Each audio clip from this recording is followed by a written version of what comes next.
हमारे आज की सभा के संचालक महोदय और संगठन के राष्ट्रीय अध्यक्ष जी, सर्वप्रथम आधुनिक भारत के निर्माता,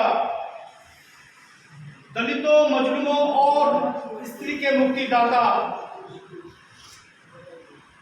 बाबा भीमराव अम्बेडकर जी को श्रद्धासुमन अर्पित करते हुए और बहुजन समाज में जन्मे तमाम महापुरुषों को श्रद्धासुमन अर्पित करते हुए आज की सभा की अध्यक्षता कर रहे माननीय श्री सुरेंद्र लाल सोहता जी, राष्ट्रीय मानव एकता संस्था के संस्थापक, आदरणीय सम्माननीय श्री सुनील जैनवाल साहब, राष्ट्रीय मानव एकता संस्था के राष्ट्रीय अध्यक्ष माननीय श्री आदरणीय सम्माननीय आर.के. बोस साहब, प्रदेश अध्यक्ष महिला प्रकोष्ठ से हमारी बहन कुमारी शालिनी सिंह और हमारे जिला प्रभारी माननीय श्री मेरे बहुत ही अजीज, मेरे प्रिय कपिल चावला जी, और हमारे बीच में हमारे कैंट अध्यक्ष, कैंट विधानसभा से अध्यक्ष माननीय श्री अमरपाल बेनीवाल जी,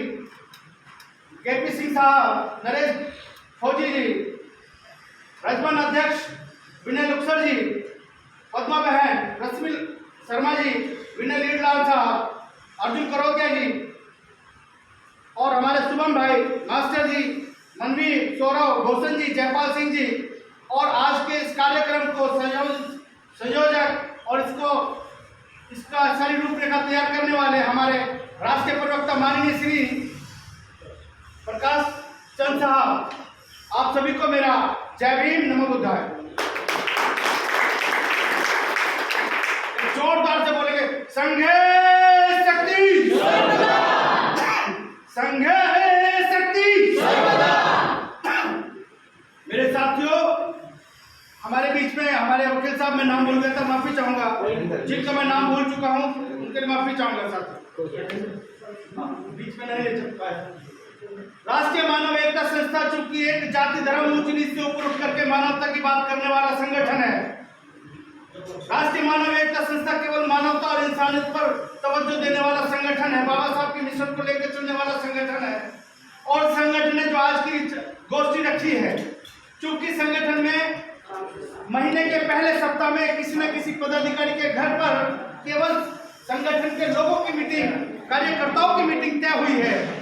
इसीलिए आज हम लोग यहाँ पर जो बैठे हैं, जो मेरे नए भाई आए वो सोच रहे होंगे शायद हम 20-25 लोग संगठन के ही हैं, क्यों हमारी तमाम बड़ी मीटिंग होती है तो उसमें 400 500 लोग इकट्ठे भी होते हैं। और आपने मंदिर जी देखा भी होगा उस फार्म हाउस में, अब साक्षात प्रमाण है उसके।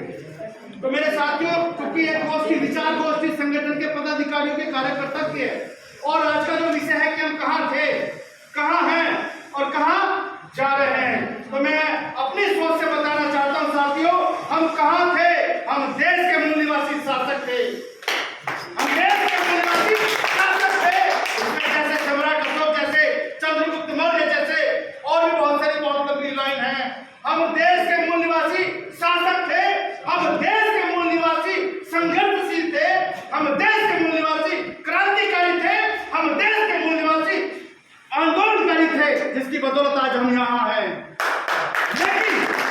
लेकिन बस इस स्थिति से आज हम दुर्भाग्यवश न क्रांतिकारी रहे, न आंदोलनकारी रहे, न संघर्षमय रहे। अब हम मानसिक गुलाम बनकर रह गए, अब हम मानसिक गुलाम बनकर रह गए, जिसका परिणाम और प्रमाण हमारे वकील साहब ने दिया कि घरों में नौकरी हुआ करती थी और आज हम बच्चे भी नहीं पाल पा रहे।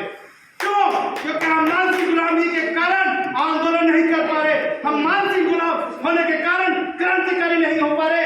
क्रांतिकारी जहरीन करने से कुछ नहीं होता, क्रांतिकारी बोलने से कुछ नहीं होता, क्रांतिकारी कदम उठाने से हमारे अधिकारों का बचाव और हमारा हक मिलता है। बाबा साहब ने बात कही थी, शिक्षा वो शेर नहीं का दूध है, जो पिया गया वो दाढ़ेगा। क्या ये बात गलत है? लेकिन आज वो शिक्षा ही ऐसी है, आज वो शिक्षा ही ऐसी है जो हमें शेर बनने से रोका जाता है। गलत कह रहे हो वकील साहब, सोहता साहब, आज वो शिक्षा ही इतनी महंगी कर दी है, आज वो शिक्षा ही प्राइवेटाइजेशन में इतना उसका पारा इतना बड़ा कर दिया है कि हमें शेरनी के बच्चे होने से रोका जा रहा है। क्योंकि देश के आधुनिक भारत के जो निर्माता बाबा साहब ने बहुत पहले कहा था, शिक्षा ही वो दूध है जो शेर में जन्म दे सकती है, जो शेरों को पैदा कर सकती है, और शिक्षा ही वो है जो तुम्हें आगे संसद तक शासक बनाने का काम कर सकती है। उसी पर रोक लगा दी है मेरे साथियों। आज हमें जागरूकता की जरूरत है, आज हमें जरूरत है क्रांतिकारी होने की, लेकिन क्रांतिकारी के शब्द का इस्तेमाल करके, भीड़ इकट्ठा करके बहुत लोग आते हैं बहुजन की आवाज उठाने वाले, लेकिन वो अपना उल्लू सीधा करके और अपनी कुर्सी पर जा बैठ जाते हैं और फिर वो बहुजनों को भूल जाते हैं। मेरे साथियों, ऐसा होता है कि नहीं होता? बताओ, हाथ उठा के बताओ, ऐसा होता है कि नहीं होता? यदि एक सच्चा बहुजन क्रांतिकारी आवाज उठाए तो हमारी आवाज दबाई नहीं जाएगी, चाहे सरकार कोई भी हो। गलत करो तो बताओ, चाहे सरकार कोई भी हो। संसद की तरफ बाबा साहब ने हाथ उठाया था, संसद ने, यानी कि शासक बनो, क्योंकि संसदीय विधानसभा ही एक ऐसी जगह है, एक ऐसा मंदिर कह सकते हो कि जहां पर हमारी और आपकी सारी मुरादें पूरी हो सकती है। हमें वहीं जाने से रोका जा रहा है। कारण यह है क्योंकि हमें ये नहीं पता कि हम जा कहाँ रहे हैं। जाने का सिर्फ एक ही रास्ता है जो बाबा साहब ने बताया, उंगली उठाकर शिक्षित बन जाओ और संघर्ष करके, संगठित होकर के शासक बन जाओ देश के। बाबा साहब माननीय काशीराम ने कहा है कि जाओ दीवारों पे लिख दो कि आने वाले देश के शासक हम होंगे, क्योंकि हम थे। तो मेरे साथियों, मैं कम शब्दों में अपनी छोटी बातें कहना चाहूंगा, और यदि मेरी बातों से किसी को ठेस पहुंची हो तो मैं हाथ जोड़कर माफी चाहूंगा। एक बार फिर से बोलेंगे, राष्ट्रीय मानव एकता जिंदाबाद।